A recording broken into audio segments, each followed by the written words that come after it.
Nosotros somos Cristian Bautista, Daniel Guzmán, y vamos a presentar nuestro trabajo integrado para las asignaturas de Materiales y Recursos Didácticos y Pragmática y Comunicación Intercultural. En este caso, nosotros vamos a hablar de nuestra secuencia didáctica que está pensada para escribir lo que sientes, centrada en haiku y emociones, que este es el título de nuestra secuencia didáctica. Vamos ahora entonces a hablar del perfil de los aprendientes. Vamos a trabajar con población sorda colombiana, quienes son usuarios nativos de la lengua de señas colombiana y están en un rango de dominio de lengua entre B1 y B2 y son estudiantes universitarios que están familiarizados muy bien con la lengua escrita del español.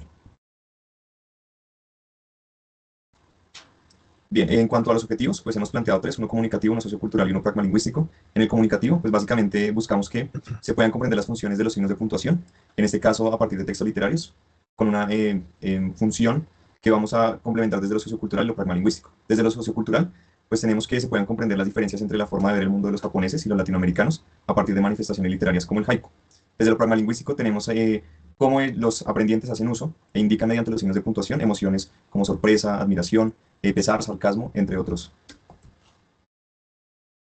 Sí, así es. Entonces, grosso modo, esta propuesta didáctica está fundamentada con el objetivo de que los aprendientes sordos puedan comprender la manera en que en el español escrito se expresan emociones, sentimientos, se pueden expresar órdenes, hacer afirmaciones, anunciar suspenso o explicaciones mediante las herramientas pragmáticas que ofrecen los signos de puntuación.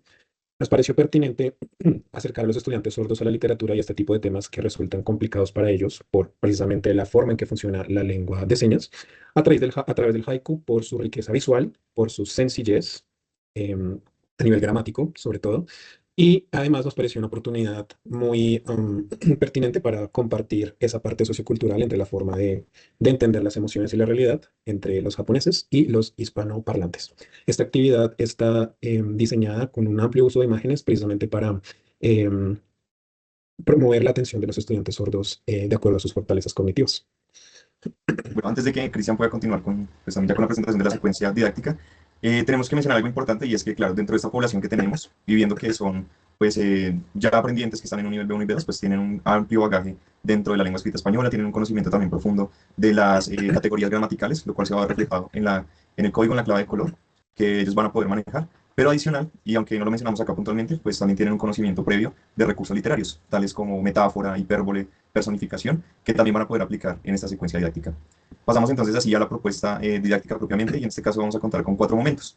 Básicamente el momento 1 y 2 es la contextualización. En el 3 y el 4 ya vamos a trabajar pues el 3 el durante, y en el 4 pues vamos a trabajar ya la parte del cierre, que sería como la actividad donde también nosotros vamos a poder hacer la evaluación y de alguna manera también concretar los conocimientos que queremos que ellos adquieran.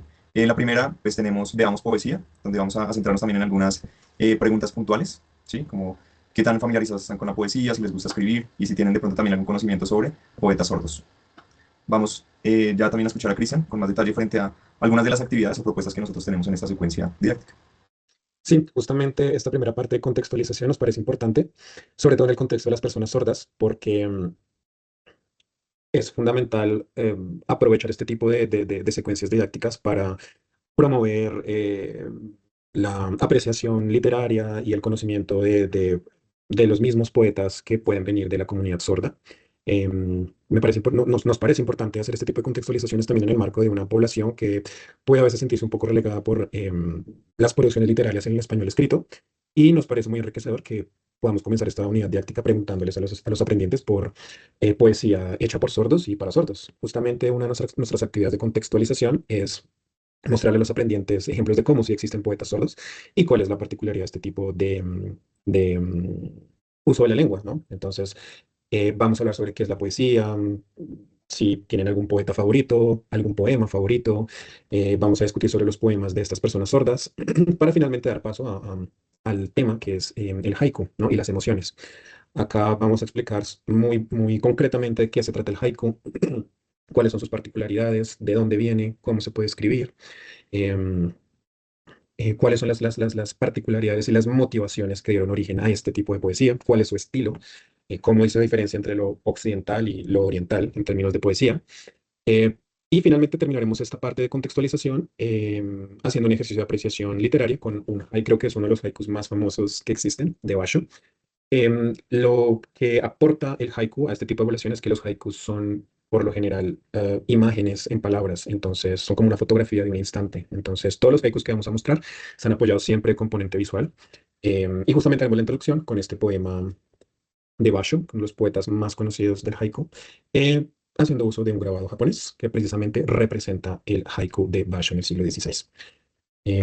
Luego pasaremos a la actividad de durante, leamos juntos, la hemos llamado así con Daniel, y la hemos dividido en tres partes. Una lectura compartida que se hará en español señante. Luego se explicará la seña para cada palabra en el caso de que esta palabra sea desconocida. Y si aún se requiere de una explicación adicional, se puede igualmente reformular el haiku de forma narrativa y apoyándonos con el uso, como dijo Daniel, del código, la clave de color, perdón. Luego de esto, se fomentará un diálogo con los compañeros para trabajar precisamente el rol de los puntos de signos de puntuación, perdón. Y finalmente se discutirá sobre cómo nos ayudan a expresar emociones.